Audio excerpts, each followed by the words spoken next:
porque en realidad fue una hazaña, pero una aventura fantástica, absolutamente increíble. La gesta que pretendía de conocer pues todo lo que fuese conocible.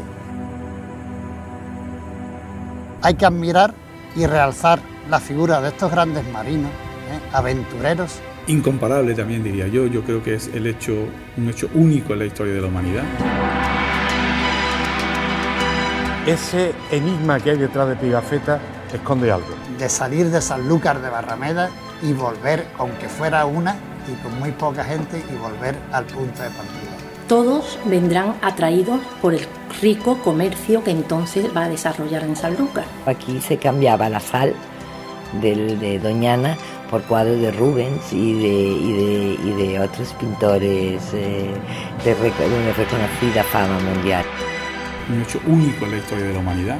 Eso es de las hazañas más grandes que ha hecho el ser humano, ni llegar a la luna ni nada. Y Sanlúcar era el centro de Europa en ese momento. Y eso por ahí empieza la historia. Será protagonista fundamental en los despachos y en las salidas de las flotas. De aquí salieron un 20 de septiembre y aquí volvieron un 6 de septiembre. La hazaña más importante que se ha hecho en el mundo, como fue la primera vuelta al mundo.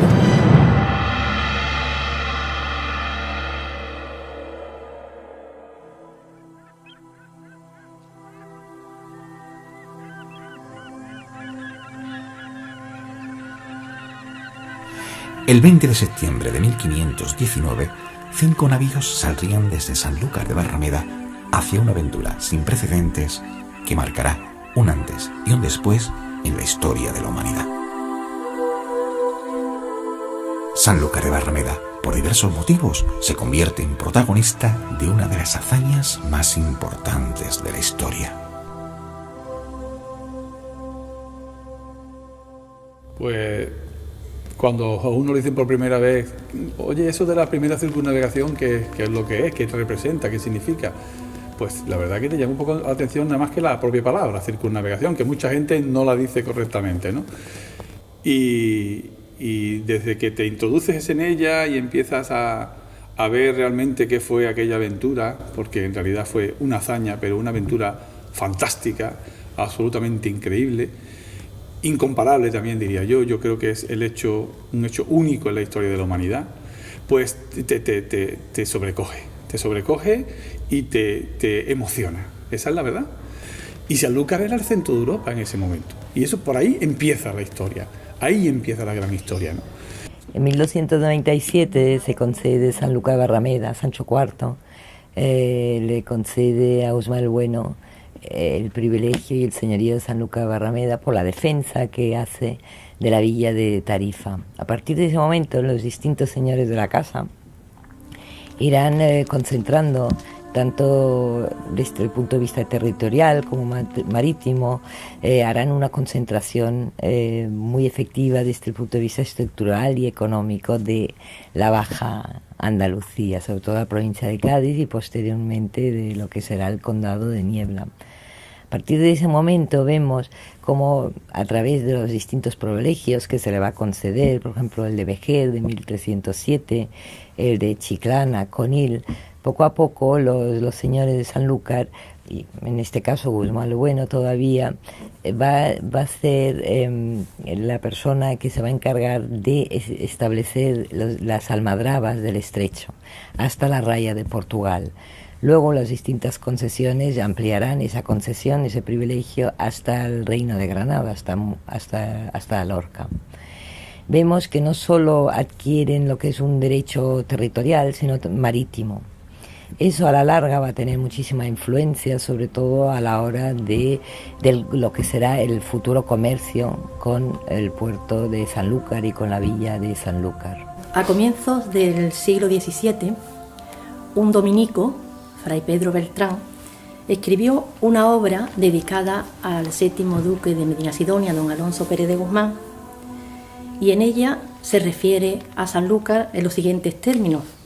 Habla de que es un lugar estratégico y crucial en la carrera de Indias, un puerto opulento, que es la garganta de España por donde le entra el sustento y cómo su orilla es la boca a través de la cual en barquillas llega el alimento hasta Sevilla y a partir de ahí a toda España y a toda Europa.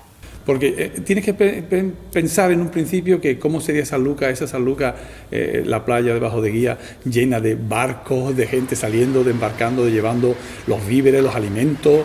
No sé, yo me imagino hasta los pícaros que tenía que haber por la calle, las prostitutas que habría en los sitios, en las tabernas. Es decir, es que era la vida del siglo XVI, ¿no? Muchos reales, muchos maravedíes, la ciudad llena de gente de todas las razas, religiones, etcétera, y la playa, como ya escribiría Cervantes, invadida de pícaros, porque los pícaros iban a donde veían el brillo de la plata. Sanlúcar no se hace marinera ni importante en la navegación a partir del siglo XVI, puesto que ya Sanlúcar tenía una larga tradición o vocación marinera.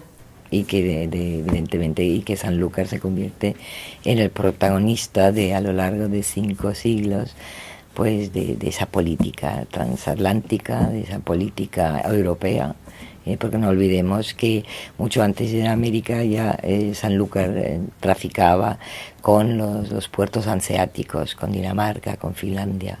Se va a convertir en un foco de atracción enorme para todos los comerciantes, digamos, de todas las naciones, porque aquí a Sanlúcar llegarán pues bretones, portugueses, italianos, ingleses, alemanes, todos vendrán atraídos por el rico comercio que entonces va a desarrollar en Sanlúcar. Hubo incluso cónsul propio de ingleses y flamencos aquí en Sanlúcar en el siglo XV. Que eso muy pocas ciudades lo pueden decir. Este dominico compara Sanlúcar con las ciudades más importantes de la antigüedad y de su época, hemos dicho del siglo XVII. Así compara Sanlúcar con Babilonia, con Jerusalén, con Alejandría, con Constantinopla, con Roma, con Florencia, con Venecia. Y verdaderamente el protagonismo de Sanlúcar fue incuestionable, sobre todo a partir del descubrimiento de los viajes de ultramar hacia el Nuevo Mundo. Pensemos que Sanlúcar está en un lugar estratégico, como decía el dominico. Está en la entrada y salida hacia el único puerto habilitado para las navegaciones con el Nuevo Mundo. También se refiere a algo muy importante en la navegación para Sanlúcar, como es la barra sanluqueña. Él habla del carácter perjudicial que tiene o peligroso y también del carácter como de defensa para Sanlúcar.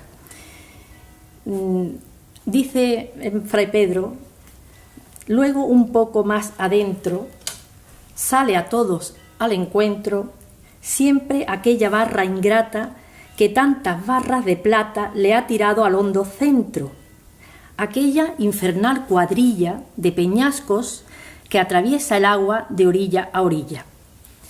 La existencia de esta barra hizo necesaria la presencia de los llamados pilotos de la barra.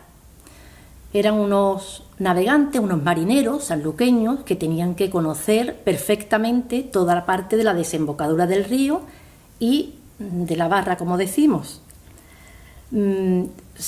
Equivaldría a los actuales prácticos. Eran señores versados en la navegación, en el arte de navegar en partes, digamos, muy confinadas, en partes muy localizadas, como en este caso de la barra. Generalmente, inicialmente eran procedentes de la pesca, pescadores, gente versada en este tipo de navegación local, que sabían todos los bajos, todos los canales, todas las enfilaciones que tenían la mencionada barra que estamos refiriéndonos.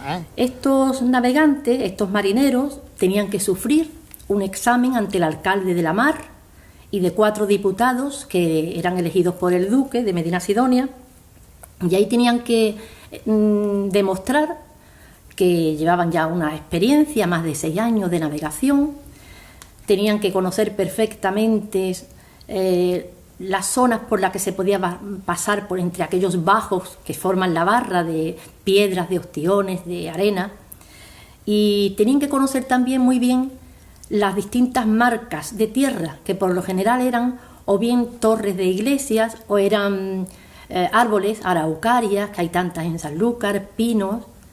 Entonces ellos tenían que enfilar perfectamente 2 marcas o 3 marcas para poder pasar, sacar los galeones o sacarlos a mar abierto o entrarlos cuando venían del Nuevo Mundo. El paso angosto se hacía por los medios que había en aquel entonces, que eran enfilaciones y oposiciones. ¿Qué es una enfilación? Pues la unión de 2 puntos en tierra, ¿eh? Por supuesto, al unir 2 puntos visualmente se determina una línea y el cruce de 2 líneas determinan un punto en el espacio, ¿eh? También se determinaban por oposiciones, que es lado y otro de 2 puntos prominentes de la costa, ¿eh?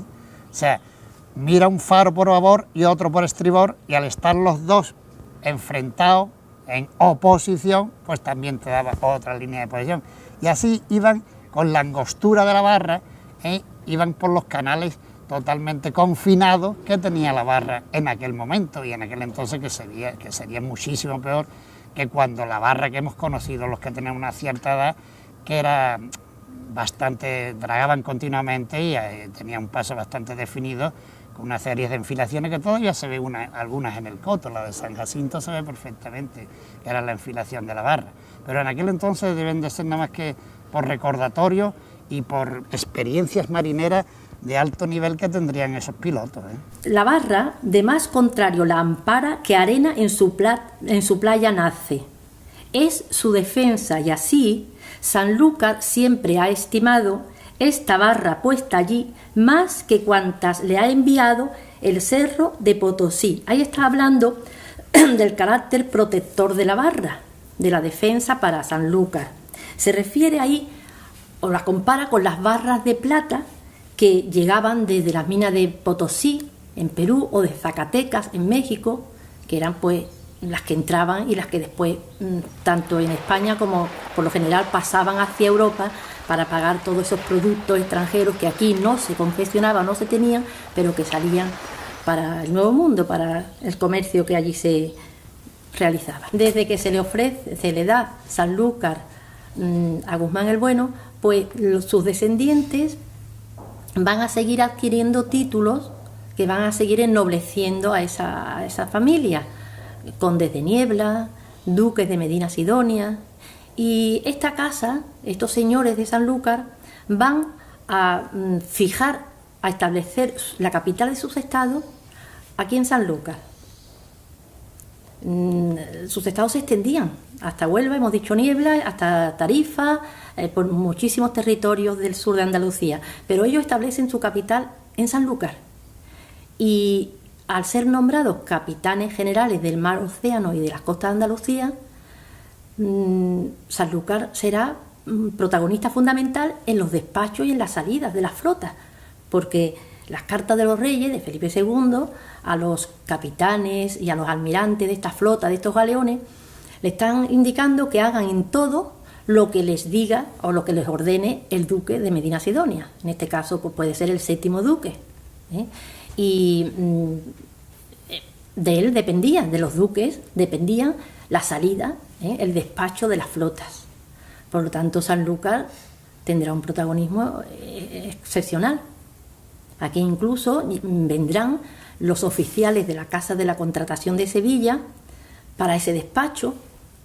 Incluso llegó a pensarse y se edificó una casa en Bonanza para que desde allí acudieran a esa salida de las flotas, porque ¿qué ocurría? Que en aquel tiempo Sanlúcar estaba alejada, era una distancia considerable, y decían los oficiales de la Casa de la Contratación que sería interesante tener allí una casa en la parte de abajo, pues podría servir como almacén para todos los fardos y todo lo que se embarcaba y desembarcaban, y la parte superior para el alojamiento de esos oficiales, que además desde arriba podrían vigilar perfectamente a aquellos galeones, aquellos barcos que estaban en Sanlúcar y que tenían que vigilar exactamente lo que traían y lo que sacaban para que pagaran en la aduana del duque. Eso. implicaba no solo el control marítimo de toda esta región del estrecho, incluso hasta llegando hasta la raya de Portugal, sino también le permitía, digamos, mantener una serie de acuerdos con los propios comerciantes, porque ellos, por ejemplo, los duques se convertían en proveedores de esos barcos que iban, por ejemplo, a América o que iban a Filipinas, ¿no? Como aquí vemos algunos documentos. Entonces ellos eran también proveedores de las mercancías, ¿no? Que se transportaban, y eso les daba unos beneficios bastante importantes, y luego aparte evidentemente del prestigio que ello conllevaba, ¿no? Desde 1588 hasta 1642 ostentaron ese cargo los distintos duques, el séptimo, el octavo y el noveno, con sus vaivenes, evidentemente, también y con sus propias crisis políticas con los distintos monarcas, ¿no? Sobre todo con Felipe II, sobre todo cuando la guerra con Inglaterra, y el duque evidentemente ahí hubo un gran fracaso militar. Esto pues le pasó un poco algo, le pasó factura, ¿no? Pero su hijo siguió manteniendo ese cargo, así como su nieto, ¿no? Que es algo, me parece, pues bastante interesante también a resaltar dentro de lo que es el gran estado señorial de los duques de Medina Sidonia.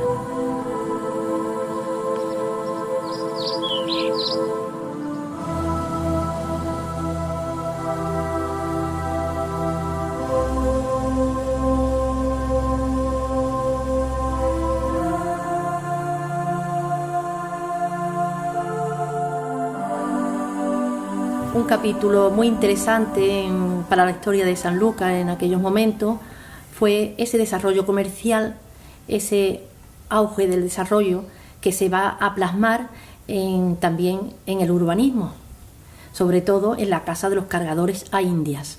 Estos cargadores a Indias, que eran comerciantes, que han sido estudiados sobre todo en el siglo XVIII, pero que ya en el siglo XVII existen aquí en Sanlúcar unas familias de cargadores que comercian con Indias, que tienen su propia flota de navíos, y que esa riqueza que ellos van atesorando pues las van invirtiendo en sus grandes mansiones, estas casas de cargadores que aún nos quedan algunas, no muchas, en Sanlúcar, con algo tan característico como es la torre vigía, en la torre desde la cual pues ellos podían otear el horizonte y estar pendiente de cuando volvían esa flota suya, esos galeones que venían cargados de tanta riqueza. Aquí, por ejemplo, la que mejor se nos conserva es la de la casa del Marqués de Arizón, ¿sí?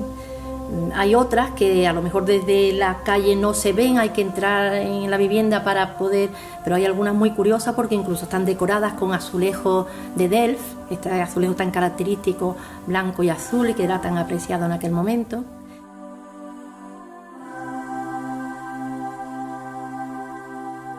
Y Sanlúcar, pues no solamente vio salir el tercer viaje de Colón en 1498, y vio pasar pues tantas navegaciones, tantas flotas como iban continuamente hacia el Nuevo Mundo, sino que también fue el lugar de salida y de llegada de la hazaña más importante que se ha hecho en el mundo, como fue la primera vuelta al mundo. Hay que admirar y realzar la figura de estos grandes marinos, aventureros, con esos grandes desconocimientos totales del asunto, que atravesaron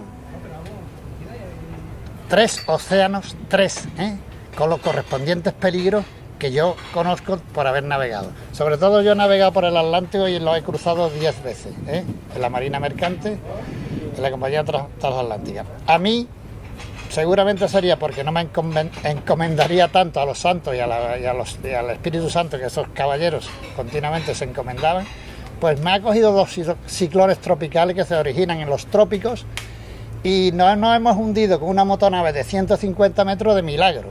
Fíjense si a estos caballeros le hubiera cogido un coletazo de un ciclón tropical que se llama en el Atlántico, o de un tifón que se llama en el Pacífico, o de un Willy Willy que se llama en el Índico. no hubiera quedado de esas naos ni una astilla.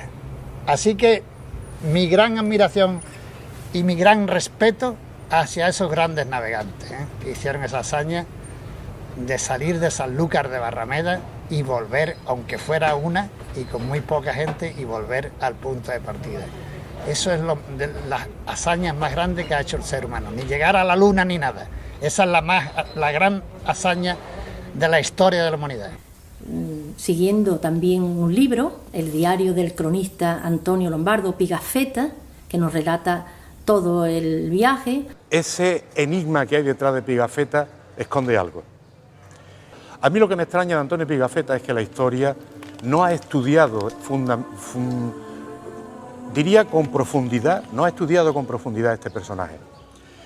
Sabemos de él lo que él dice en su único libro, que es la crónica del gran viaje, que por otra parte es una auténtica joya histórica, porque sin eso no tendríamos conocimiento de qué había pasado. Necesitó la ayuda de Carlos V para que fuese admitido en uno de los navíos, concretamente en el navío en el que iba Magallanes, para que fuese recibido con una palabra de la época como sobresaliente.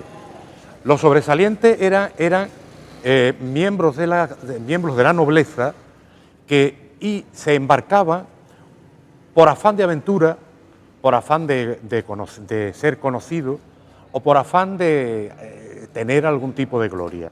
Él describe la estancia en Sevilla, la salida de Sevilla, y la crónica va a terminar nuevamente en Sevilla. Cuando vuelve, después de haber estado aquí en Sanlúcar de Barrameda 2 días a la vuelta, porque a la ida estuvieron bastantes más días.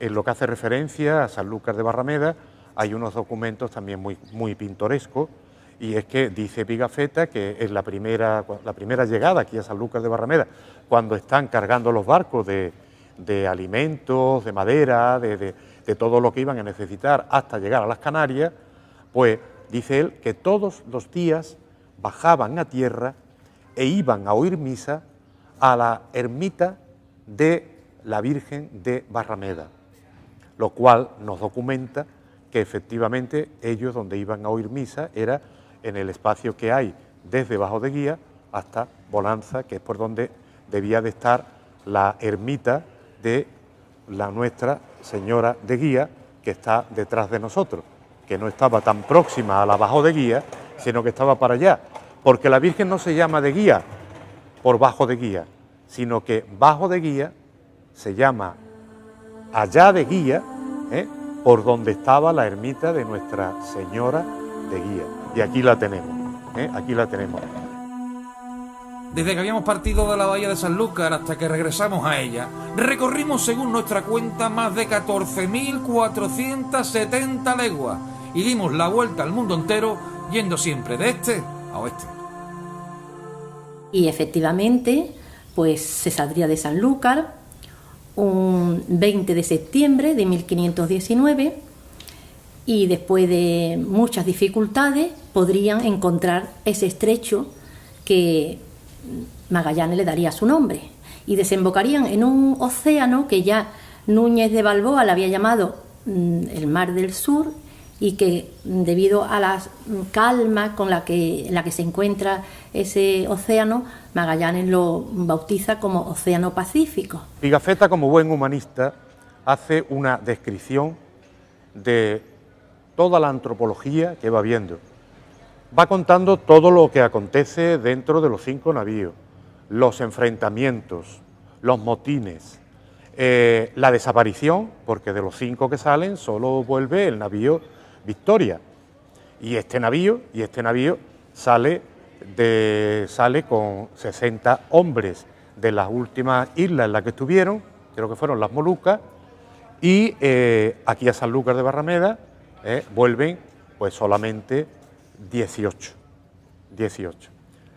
El número no está totalmente precisado, porque 18 es lo que él dice, pero previsiblemente volvieran más.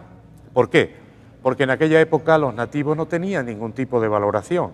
Entonces, que figuraran en la lista de los que habían vuelto de la vuelta al mundo, de la circunnavegación, poner en la lista a nativos, incluso hay alguien que ha recogido que venía unos negritos pequeños, esclavos, que traían. Eso no aparece en ningún sitio. Es una antología extraordinaria, la crónica, de la flora, la fauna, las costumbres, cómo vivían cada una de las tribus, cómo vestían, cómo se casaban, cómo se unían, cómo se amaban.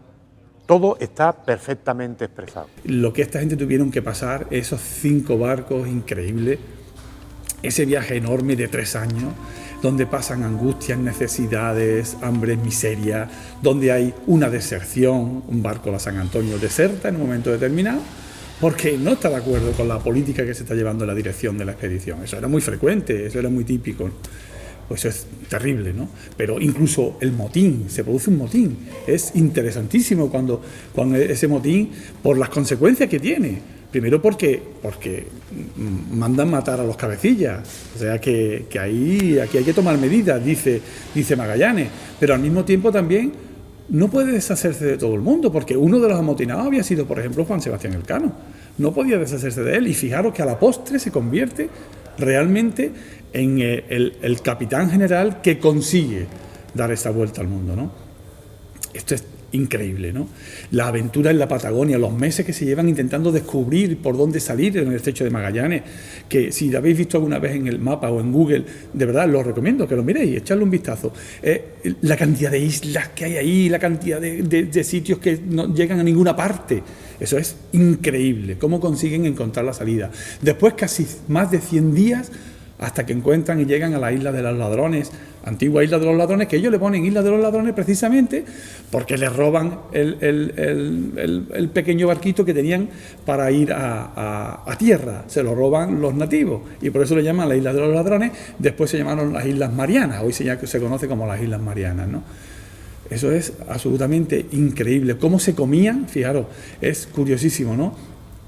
No tenían que comer, las ratas se pagaban a un dineral, las ratas que había en el barco, porque claro, se comían de noche. No sé si sabéis que normalmente en todas las expediciones se solía comer de noche, pero por una cosa muy sencilla, para que no se viesen los gusanos y los fichillos que aparecían por ahí en la comida, y eso no tenía más remedio que hacerlo. O sea que imagínate, ¿no? Y cómo llegan a comerse, como digo, en ese trayecto que va por todo el Pacífico, que ellos le ponen el Pacífico porque lo encuentran un mar muy tranquilo, una travesía donde el mar parece muy en calma, ¿no? Y llegan a comerse los cueros que protegían los mástiles de las velas, donde van agarradas las maromas. Pues cogían los cueros, lo amarraban, lo echaban al mar, lo ablandaban, y semanas después de estar ablandándose se los comían, porque no tenían otra cosa. Claro, el escorbuto pues hizo absolutamente desastre entre la tripulación, ¿no? Cómo llegan después a las islas, prácticamente ya en las Filipinas, donde muere Magallanes, en las Islas Filipinas, en Mactán concretamente, también quizás probablemente por un fallo de cálculo realmente de su potencialidad, ¿no? Porque claro, se enfrenta, son 50 los españoles, bueno, los españoles, miembros de la expedición, porque como sabéis en esa expedición iba gente de todas las partes de Europa, de muchísimos sitios de Europa, ¿no? Y cómo se enfrentan a miles de indígenas. Claro, ese cálculo no lo controló bien Magallanes y le costó la vida, ¿no? Después ha habido cambios en la dirección de la expedición, cambios producidos incluso por situaciones un poco extrañas, porque se pensaban que algunos estaban negociando, algunos de los capitanes nuevos negociando con los indígenas. En fin, todo eso es una auténtica aventura, es como si fuese una película de acción, ¿no?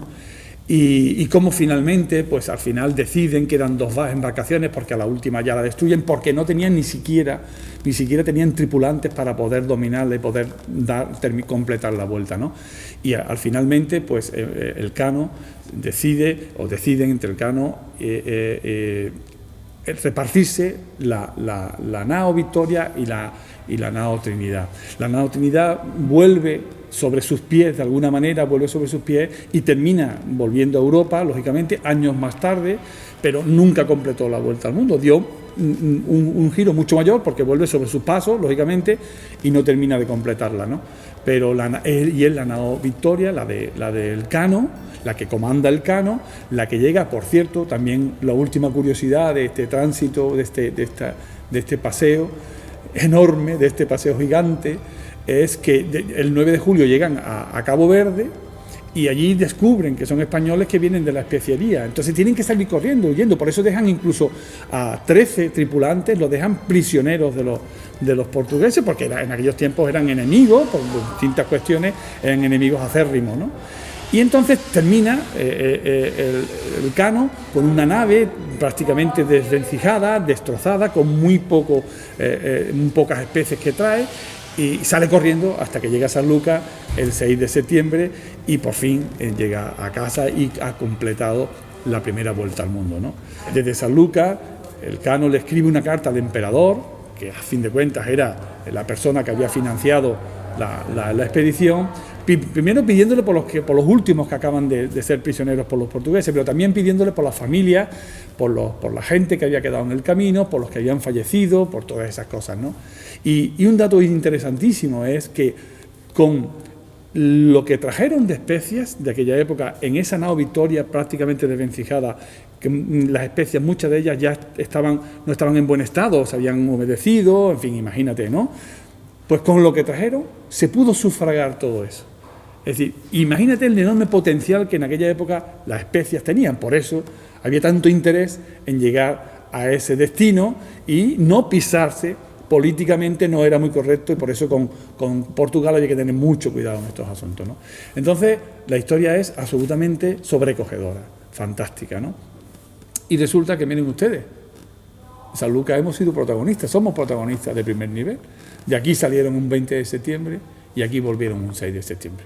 Así que, ¿qué más podemos pedir? Tenemos esa suerte. Que conste una cosa, que el punto de salida de un navegante es la mar, ¿eh? Y la mar empieza aquí, empieza en la broa del río Guadalquivir, concretamente en el pueblo de Sanlúcar de Barrameda. Por tanto, suplico vuestra alta majestad que provea con el rey de Portugal la libertad de aquellos 13 hombres, que tanto tiempo le han servido, y más sabrá vuestra majestad de aquello que más debemos estimar y tener, es que hemos descubierto y dado la vuelta a toda la redondez del mundo, que yendo para el occidente hayamos regresado por el oriente. Suplico vuestra majestad que por los muchos trabajos, sudores, hambre, sed, frío y calor que esta gente ha padecido en servicio de vuestra majestad, les haga merced de la cuarta y de la veintena de sus efectos y de lo que consigo traen. Y con esto ceso, besando los pies y manos de vuestra alta majestad. Escrita a bordo de la nave Victoria, en Sanlúcar, a 6 días de septiembre de 1522. Sanlúcar se convertirá en una ciudad con un enorme desarrollo comercial. Las almadrabas, por ejemplo, fueron uno de los grandes negocios de los duques, porque eso les dio una renta, sobre todo a lo largo de 2 siglos, porque luego decae, ya en el siglo XVII es una renta que decae, pero eso le va a posibilitar pues adquirir nuevos terrenos también, nuevos negocios donde fundamentar también todo lo que es la administración señorial, ¿no? Los duques no solo se ocupaban de las rentas del Estado, los tributos, lo que son las alcábaras, el cobro de los almojarifazgos en nombre del rey, sino también ellos tenían su propia renta señorial, con lo que sufragaban otra serie de gastos, ¿no? También gastos militares, ellos hacían las levas en nombre del señor. Evidentemente, antes de las grandes navegaciones, o sea, antes de que Colón saliese de aquí, ya los duques comerciaban con Berbería y también antes de ser capitanes generales del Mar Océana, que eso será mucho después, ya controlaban lo que es el tráfico marítimo, sobre todo defendiendo lo que es la frontera del estrecho de Gibraltar, sobre todo pues dentro del contexto de las guerras con el turco, dentro del contexto de la guerra con Marruecos y también con las posesiones, evidentemente, que Portugal defendía también en esta zona. Esto, por ejemplo, es un apartado muy interesante para el estudioso y que todavía está mal estudiado en este archivo, y hay muchísima documentación. Eso es, por ejemplo, cómo se fletan del puerto de Bonanza los distintos barcos que van a América. El desarrollo comercial irá en aumento y las navegaciones, pero esas navegaciones no comienzan en el 16, puesto que ya Sanlúcar tenía una larga tradición navegante y marinera. Sus embarcaciones se acercaban hasta el norte de África, hasta la Berbería, navegaban por el Mediterráneo, comerciando con las ciudades italianas. Los barcos de los duques, tenemos aquí la documentación, pues navegaban hacia Valencia y hacia Barcelona, llevando los productos, por ejemplo, el atún de las Almadrabas, trigo, aceite, vino.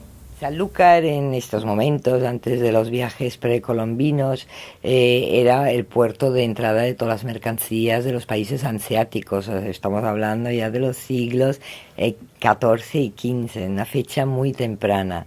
Aquí tenemos, por ejemplo, correspondencia con el duque de Venecia de 1488, en que le pide al duque poder comerciar con Sanlúcar. O sea, imagínense la importancia que tenía Sanlúcar a nivel europeo en estas fechas tan tempranas. Por ejemplo, aquí se cambiaba la sal de Doñana por cuadros de Rubens y de otros pintores de reconocida fama mundial. ¿Por qué venían tantas órdenes religiosas a Sanlúcar? Pues porque desde el primer momento que se entiende que la evangelización es algo prioritario en el Nuevo Mundo, tanto para la Iglesia como para los reyes, pues los duques en este caso traen a Sanlúcar a todas las órdenes religiosas. ¿Por qué? Este es el único lugar para poder salir, para embarcar. Y curiosamente, no quiere decir que el primer día que llegaban ya podían embarcarse. Algunos tenían que permanecer durante semanas e incluso meses, porque sabemos que tenían que cuadrar mareas, vientos y organización de flota para que pudieran salir, ¿sí? Por lo tanto, era lógico que aquí tuvieran algún sitio donde alojarse mientras que estas flotas salían.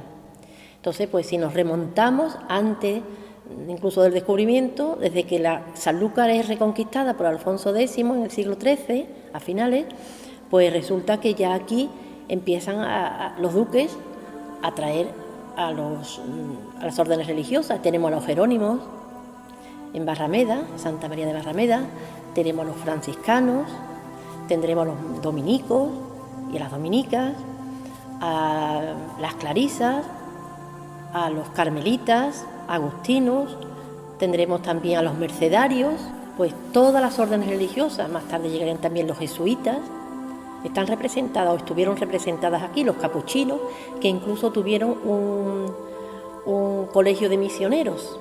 Podemos decir perfectamente que era una ciudad conventual, porque existían muchísimos religiosos y religiosas, ya no solamente en los propios conventos viviendo, sino todos aquellos, como decíamos, que estaban esperando para ser embarcados. Porque aquí se preparaban para luego ir a América. Todos los templos, casi todos los templos, son obra de la Casa Ducal de Medina Sidonia, mientras que las ermitas eran pagadas, costeadas y construidas por el pueblo de Sanlúcar de Barrameda.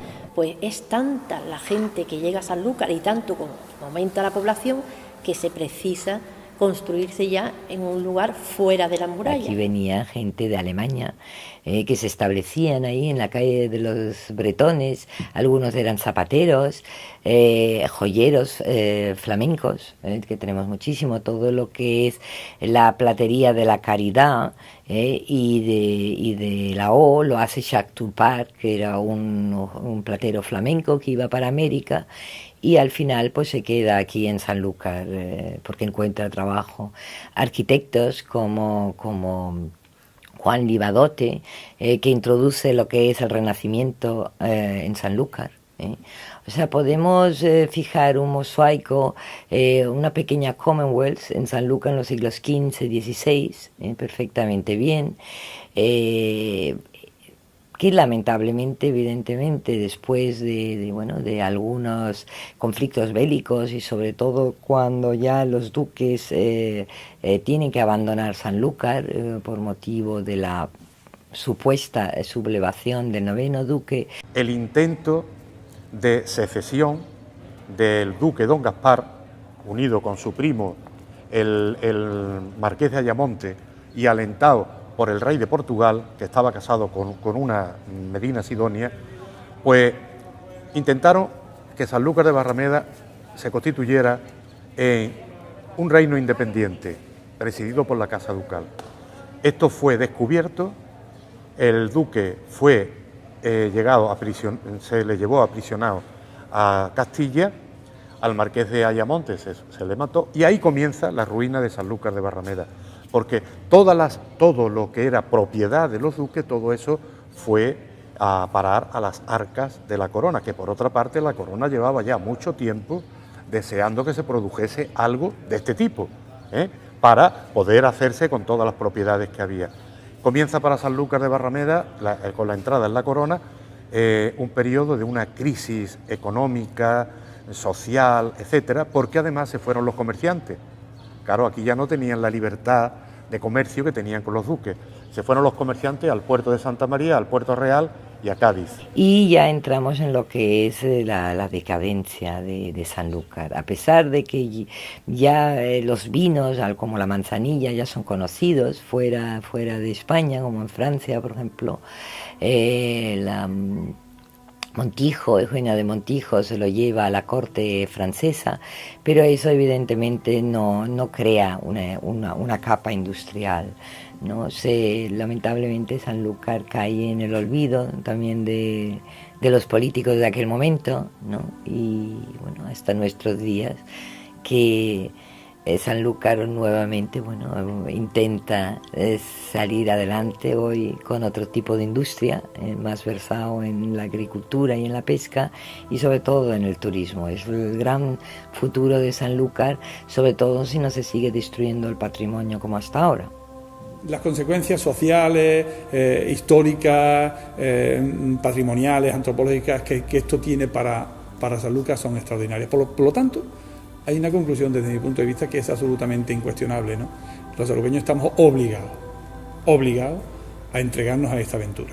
A Sanlúcar de Barrameda vino mucho de vegetación, vino mucho de riqueza, vino mucho de gente, y la cultura indudablemente se enriqueció muchísimo.